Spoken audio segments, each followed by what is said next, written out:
All right, hello. Welcome back to my channel. If you're new here, thanks for coming. My name is Amber Stewart, also known as Jenny Jaguar, aka the owner of the Stew Project, where I help individuals maximize their living potential by simply taking an emphasis on wellness. So, first and foremost, I apologize for the hiatus. As you may know, I am a self proclaimed stress alchemist, and in order to avoid burnout, I had to take a rest.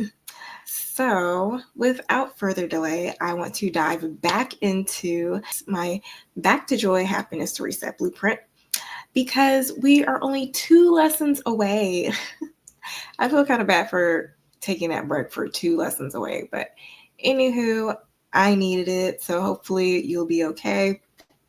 Um, if you missed any of the videos or you need a refresh, be sure to check out my YouTube channel page and just go binge watch it, Netflix, that stuff.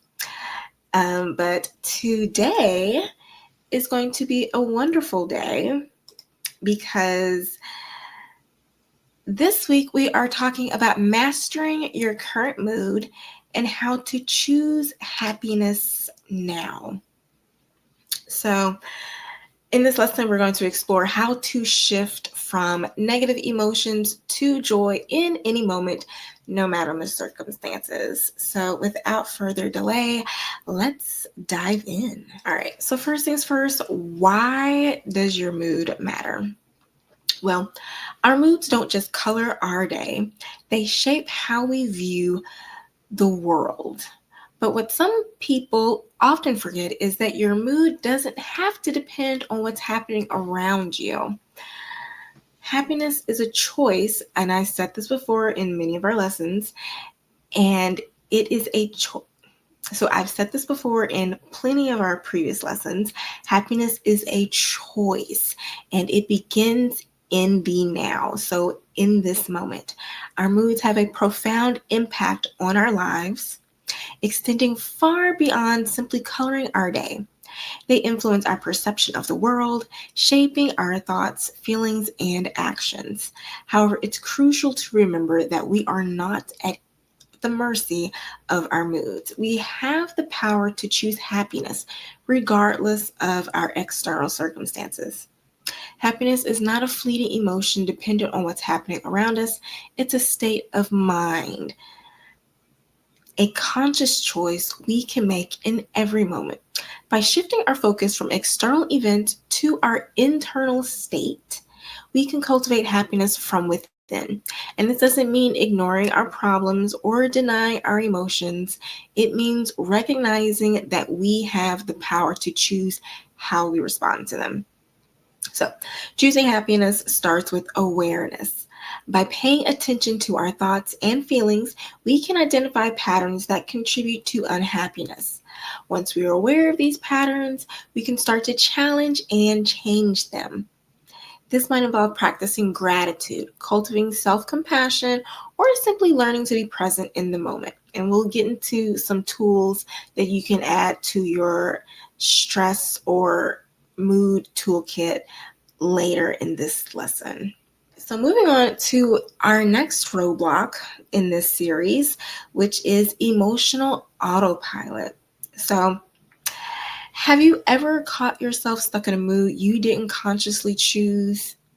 Say you got cut off by somebody in traffic and they flicked you off, and you did nothing wrong per se, but their angry mood just echoed throughout the rest of your day. So, this is what we call emotional autopilot. And when we're triggered by external events and instantly react without taking a moment to reflect, over time, this pattern can keep us trapped in cycles of negativity where it feels like our emotions are in control of us, not the other way around. But the truth is, you can choose your mood. Even when life feels chaotic, every moment offers a chance to pause, reflect, and respond intentionally.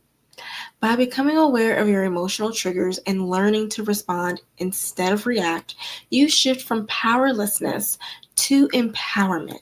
You reclaim your ability to shape how you feel regardless of what's happening around you. So ask yourself, are you choosing your mood or is it choosing you? All right. So next up is shifting your mood in the moment, because mastering your emotional state doesn't need to involve drastic changes. When you find yourself experiencing a strong emotion, pause for a moment and identify that specific emotion you're feeling. Then take a small, deliberate action to shift your perspective. This could be something as simple as listening to a favorite song that uplifts you, stepping outside for a breath of fresh air and a change of scenery, or engaging in any activity that you know has a positive impact on your mood. I know one thing for me, I can easily go to YouTube and look up puppy videos or funny cat video memes. Anything with animals doing funny stuff, that's my go-to mood booster. But you may have your own particular one, but I highly suggest you get one in your mood toolkit. But anything why we do this is to interrupt the negative emotional pattern and introduce a positive element, however small, to create a subtle but significant shift in your overall emotional experience. And the good thing about it is that it only takes about 5 seconds to disengage your current mood and replace it with another. So I actually go into detail on this subject in a blog post I have attached in the description box. So be sure to check it out at the end of this video. All right, so remember I was talking about that mood reset toolkit earlier? Now, this is where we're really going to start packing it with some good stuff. So the first thing you want to do when you are creating a mood reset toolkit or toolbox, first thing you want to do is start with gratitude, because gratitude is one of the quickest ways to shift your perspective. And one of the things that I do to easily boost my mood using gratitude is to just write down. It doesn't even have to be writing down. You can just verbally think about it or just say it out loud. 3 things you're grateful for. And you can do superficial things like, I'm grateful that my manicure is still intact after 8 days. Or I'm grateful that I made it to work on time. I'm grateful that I don't have any issues with my plumbing. Or you can have deep things such as, I'm grateful for my health. I'm grateful that my family is coming together. I'm grateful that I'm coming back on track with my sobriety. And other things like that. So regardless of what it is, when you start to focus on gratitude, because I know one day I tried this exercise with a client and she was like, okay, I thought about those things. She was like, but I'm so stressed. She's like, but I get what you're trying to say, Amber, with this exercise. So I say this all to say, you have to be intentional about this.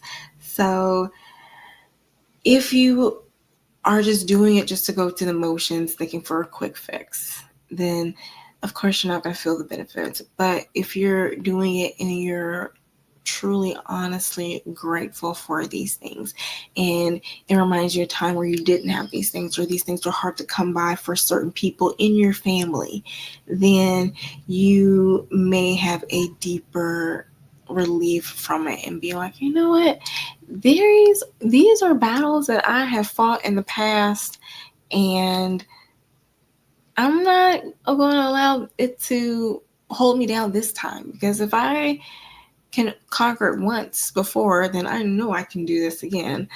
Just how David was when he was approaching Goliath, like, who is this uncircumcised Philistine? Does he know who our Father is? Do you know who we serve? Nah, I don't need your armor. Just give me a slingshot. Just give me some rocks. We got this. Like, we need that unshakable faith sometimes, especially when we're going through the ebbs and flows of life or in the midst of chaos. And so gratitude can help you with that. And so once you have the anchor, once you have gratitude, then you can anchor yourself in joy by recalling a happy memory or turning to your personal list of joy boosters.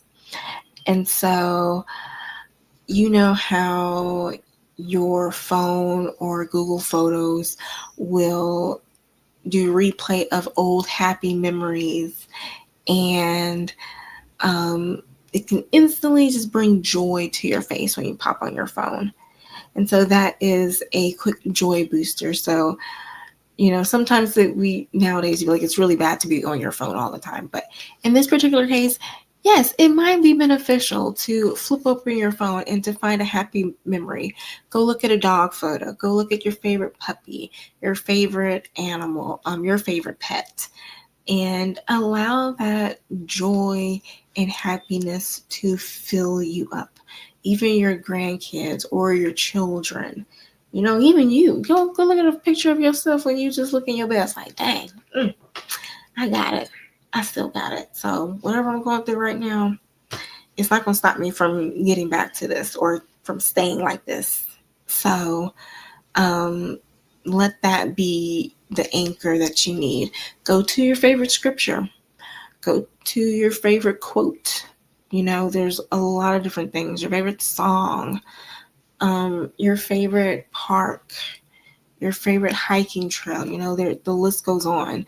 Your joy boosters, calling a friend, watching your favorite movie. You know, all of these things can help bring you back to that state of joy at any moment. And here's the thing about it. You don't necessarily have to go do these things. Just even recalling or just preparing or scheduling a day to do these things can boost your mood already. Even just going and, you know, if you want to find a different job or you're looking for somebody else to hire to replace your current employee who just keeps messing up your business, then, you know, just sometimes just scheduling a day to put up an ad or just scheduling an interview with somebody that can just boost your mood. Like, you know what, the answer isn't here yet, but I'm one step closer.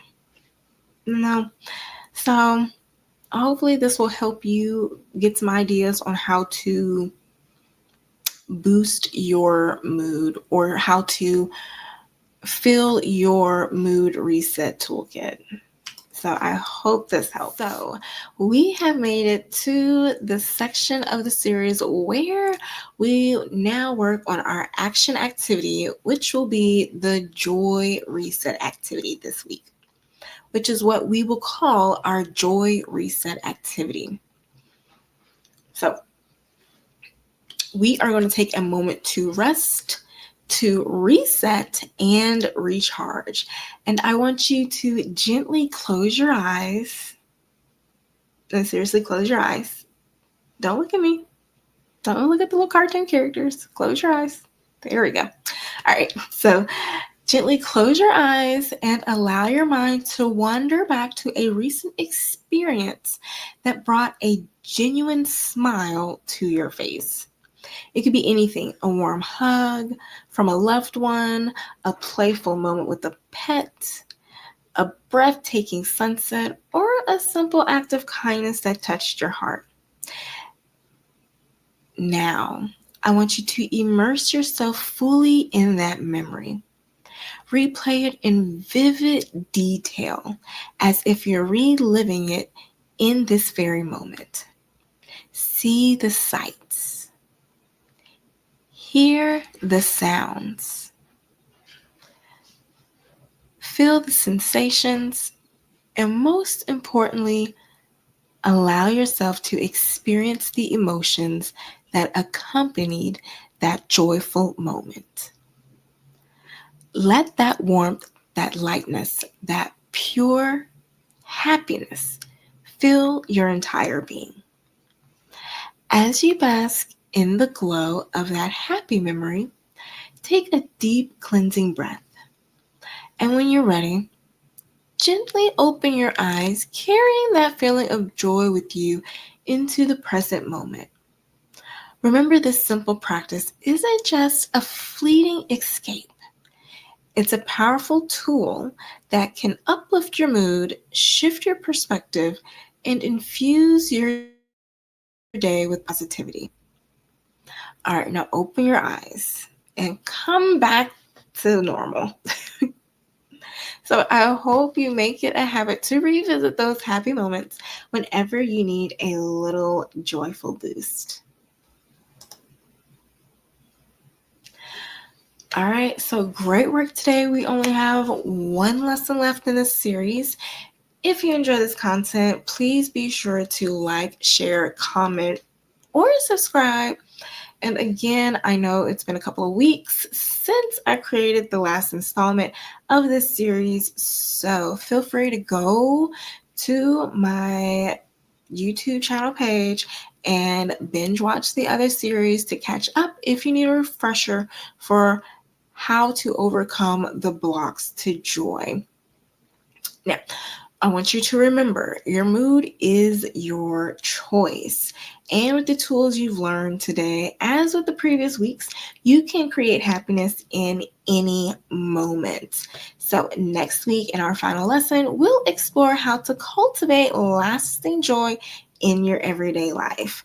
I'll see you next week and take care until then.